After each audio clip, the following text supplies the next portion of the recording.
अस्सलाम dear student. Next हमारा topic है कंटेम्प्रेरी थ्योरीज ऑफ मोटिवेशन, यानी जिनको हम मॉडर्न थ्योरीज भी कह सकते हैं। तो इसमें से सबसे पहले नंबर पे आती है गोल सेटिंग थ्योरी। अब इसका मतलब ये रॉबर्ट रुफलो ने इसने चैलेंजेस की थी। बेसिकली इसका मकसद ये है कि अगर एम्प्लॉइज को आप इजाज़त देते हैं कि वो अपने गोल्स खुद सेट करें, तो जब एक बंदा खुद सेट किसी चीज़ को एक्सेप्ट करता है, उसको अचीव करने के लिए खुद वर्क करता है, तो उससे क्या होता है, वो इंसान खुद मोटिवेट होता है। और चाहे जितने भी आपके डिफिकल्ट और चैलेंजिंग टास्क होंगे और एम्प्लॉइज उसको एक्सेप्ट करेंगे, तो वो आपके गोल्स क्या हो जाएंगे, अचीव हो जाएंगे। यानी goal setting theory which says that specific goals increase performance and that difficult goals when accepted result in higher performance than do easy goals। यानी अगर आपके गोल्स इजी हैं, आप इसको एक्सेप्ट करते हैं, तो उनकी परफॉर्मेंस कम होती है। लेकिन अगर आपके गोल्स बहुत मुश्किल हैं और आप एम्प्लॉइज उनको एक्सेप्ट कर देते हैं, तो डिफिकल्ट की वजह से उनकी परफॉर्मेंस भी बहुत ज़्यादा बढ़ जाती है, क्योंकि वो उनको डू योर बेस्ट। अगर आप ऑर्गेनाइजेशन दे देती है कि आप इनको अचीव करने के लिए जो कुछ भी बेहतर कर सकते हैं, आपको अलाउ है, आप आज़ाद हैं, जिस तरह से प्लान करें, डिज़ाइन करें, मैनेज करें, तो आप कर सकते हैं। तो आप इसमें इख्तियारात आप एम्प्लॉइज को जब दे देंगे, तो उनसे क्या अंदर उसके अंदर क्या आएगी, मोटिवेशन आएगी, और ऑर्गेनाइजेशन गोल्स क्या होंगे, अचीव होंगे।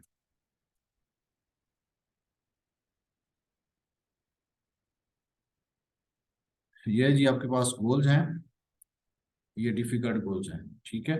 अब उस गोल्स जब एक्सेप्ट कर लिए जाते हैं, तो उसमें पार्टिसिपेशन इन सेटिंग होती है और कमिटेड टू अचीवमेंट भी होती है।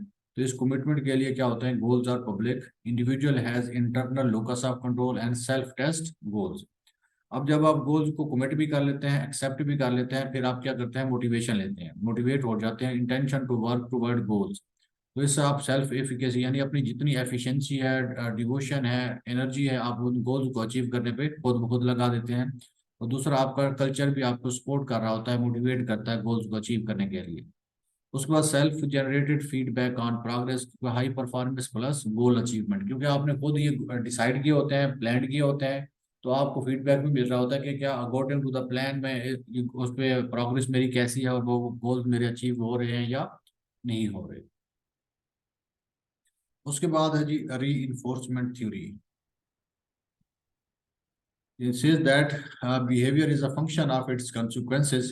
Those consequences that immediately follow a behavior and increase the probability that the behavior will be repeated are called reinforcer। यानी ऑर्गेनाइजेशन खुद री इन्फोर्स करती है। यानी इसका मतलब ये तरह देख लें कि अगर आपके रिवार्ड्स अच्छे हैं, एम्प्लॉयज गोल्स अचीव करते हैं, अपने पैटर्न और स्टैंडर्ड के मुताबिक अचीव करते हैं, तो उनका जो रिवार्ड है, अगर आप उनको उस टाइम एज ए टाइमली भी दे दें, और प्लस में कुछ बोनस अगर आपने रखे हुए हैं वो भी आपको प्रोवाइड कर दें, तो एम्प्लॉयज को आपको मोटिवेट नहीं करना पड़ेगा, बल्कि वो जो फैक्टर्स हैं वो उसको खुद री इन्फोर्स करते रहेंगे, मोटिवेट करते रहेंगे मोटिवेशन के लिए, ताकि वो गोल्स नेक्स्ट टाइम भी अचीव करें। तो इसको कहते हैं री इन्फोर्समेंट थ्योरी। यानी आपके गोल्स आपके परफॉर्मेंस के साथ आपके बेनिफिट्स क्या हों, अटैच होने चाहिए। वो कैश बोनस की सूरत में भी हो सकता है, अदर फ्रेंड्स बेनिफिट्स भी हो सकता है, सैलरी इंक्रीमेंट्स भी हो सकते हैं, अदर लीव्स, या कोई भी आप ऑप्शन जो एम्प्लॉय ऑर्गेनाइजेशन मतलब डिसाइड करती है, वो इनको प्रमोट कर सकती है। ये फैक्टर इंसान को क्या करते हैं, री करते हैं, मोटिवेट करते हैं।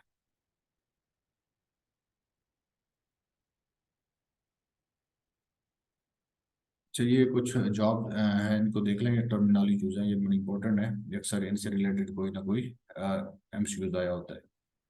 सबसे पहले आ जी आपके पास जॉब डिज़ाइन। तो जॉब डिज़ाइन करते वक्त आपको कुछ चीज़ें जहन में रखनी चाहिए होती हैं। जब सबसे पहले आपने क्या देखना है, जॉब इनलार्मेंट क्या क्या है, यानी जिस पोस्ट पे आप बैठे हैं, उस पोस्ट के अंदर आपको अगर सिमिलर टास्क आपके इंक्रीज कर दिए जाते हैं, तो ये जॉब इनलार्मेंट कहलाती है।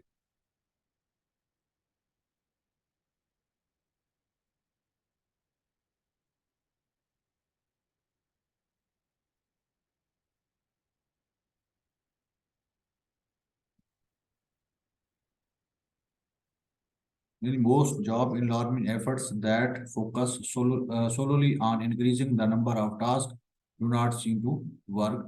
As one employee who experienced such a job resigned before I had no use job, no thanks to job enlargement। मिसाल के तौर पे एक बैंक के अंदर दो टेलर बैठे हैं, कैशियर कैशियर बैठे हैं समझ लें।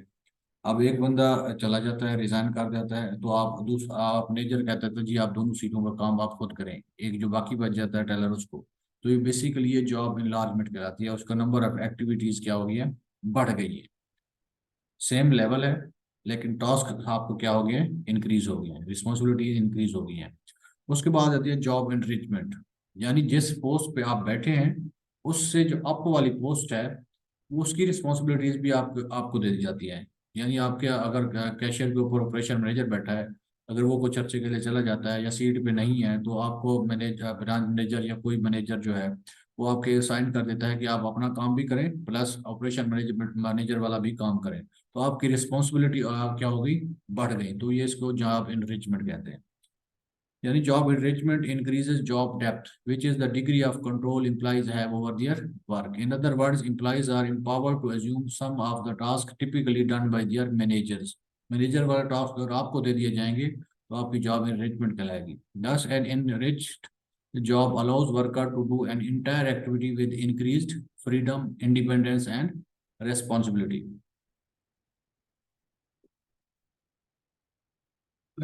ये इसको मॉडल को रहने दें।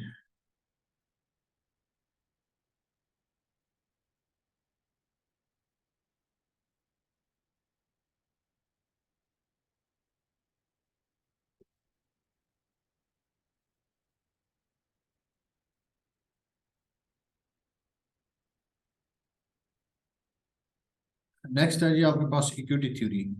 इक्विटी थ्योरी ये स्टेट करती है कि एक एक ऑर्गेनाइजेशन और दूसरी ऑर्गेनाइजेशन, एक एम्प्लॉय और दूसरी एम्प्लॉय के अंदर क्या होनी चाहिए, इक्विटी होनी चाहिए। कि दो लोग काम कर रहे हैं, एक जैसी क्वालिफिकेशन है, एक जैसा एक्सपीरियंस है, एक को आप ज़्यादा पे दे रहे हैं, उसको टाइम की भी रिलैक्सेशन दे रही है, अदर बेनिफिट भी दे रहे हैं, एक को आप कुछ नहीं दे रहे। काम दोनों एक जैसा कर रहे हैं, स्टेटस क्वालिफिकेशन हर चीज़ सेम है। तो अगर आप इस तरह की इन इक्वलिटी क्रिएट करेंगे तो आप कभी भी अपने एम्प्लॉयज को मोटिवेट नहीं कर सकते। तो ये डिस्क्राइब करती है कि आपकी एम्प्लॉयजमेंट की जो आउटकम्स हैं वो आपस में इनपुट और आउटपुट को क्या होना चाहिए, कंपेयर करें। तो एक एम्प्लॉयज की इनपुट आउटपुट और दूसरे एम्प्लॉयज की इनपुट आउटपुट क्या होनी चाहिए, इक्वल है। अगर आप इक्वलिटी रखेंगे तो उससे क्या होगी, आपकी ऑर्गेनाइजेशन में मोटिवेशन आएगी। यानी theory that an employees compare his or her job's input outcomes ratio with that of the relevant others and then corrects any inequality। तो वो कोशिश करता है, मिसाल के तौर पे दो कॉलेजेस हैं, अब यहाँ पे भी एग्जांपल देख लें फिर मैं आपको दूसरी देता हूँ। कि एक आउटकम ए और input of A is less than outcome of B over input of D. ये basically outcome divided by input, ये प्रोडक्टिविटी आप मेजर कर रहे हैं। तो इसकी प्रोडक्टिविटी देखें, यहाँ पे दोनों इक्वल हैं और यहाँ पे ए की परफॉर्मेंस प्रोडक्टिविटी ज्यादा है बी से। तो यहाँ भी इनइक्वलिटी है, यहाँ भी इनइक्वलिटी है, यहाँ अंडर रिवार्डेड है, यहाँ पे ओवर रिवार्डेड है। ये क्या है, इक्वल इक्विटी आ जाती है।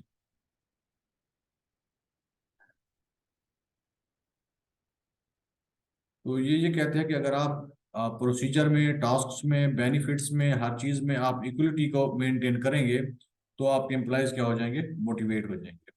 दूसरे उसके बाद आ जाती है एक्सपेक्टेंसी थ्योरी। एक्सपेक्टेंसी थ्योरी ये कहती है कि जो कुछ इम्प्लाइज ऑर्गेनाइजेशन या टॉप मैनेज से एक्सपेक्ट कर रहे हैं, अगर आप उनकी एक्सपेक्टेंस के मुताबिक पूरा उतरते हैं तो इम्प्लाइज उससे क्या हो जाते हैं, यानी आपकी परफॉर्मेंस और एफर्ट्स को आपस में लिंकेज कर दिया जाता है कि जो वो परफॉर्म कर रहे हैं उसके बदले में जो आप उनको रिवार्ड दे रहे हैं वो आपस में लिंक्ड है। अगर वो आप हाईली रिवार्ड, अच्छा रिवार्ड देंगे तो वो क्या करेंगे, उनको मोटिवेट करेगा। यानी इंडिविजुअल एफर्ट करता है, उसके बाद क्या आती है इंडिविजुअल परफॉर्मेंस, उसके बाद ऑर्गेनाइजेशन रिवार्ड पे करता है और इंडिविजुअल गोल्स अचीव हो जाते हैं। यानी एफर्ट परफॉर्मेंस लिंकेज है, परफॉर्मेंस रिवार्ड लिंकेज है एंड अट्रैक्टिवनेस ऑफ रिवार्ड है। अगर आपके रिवार्ड ही ना हो, आप एक बंदा बंदा एफर्ट कर लेता है, मेहनत कर लेता है, अगर उसको रिवार्ड नहीं मिलता तो डेफिनेटली वो दोबारा कभी भी नहीं करेगा, क्योंकि उसके अंदर मोटिवेशन क्या हो जाएगी, खत्म हो जाएगी। तो ये थ्योरी स्टेट करती है कि जो एम्प्लॉयज आपसे रिवार्ड एक्सपेक्ट कर रहे हैं गोल्स अचीव होने पर, आप उनको फुलफिल करें। अगर आप फुलफिल करते रहेंगे तो आपके एम्प्लॉयज क्या होते रहेंगे, मोटिवेट होते रहेंगे।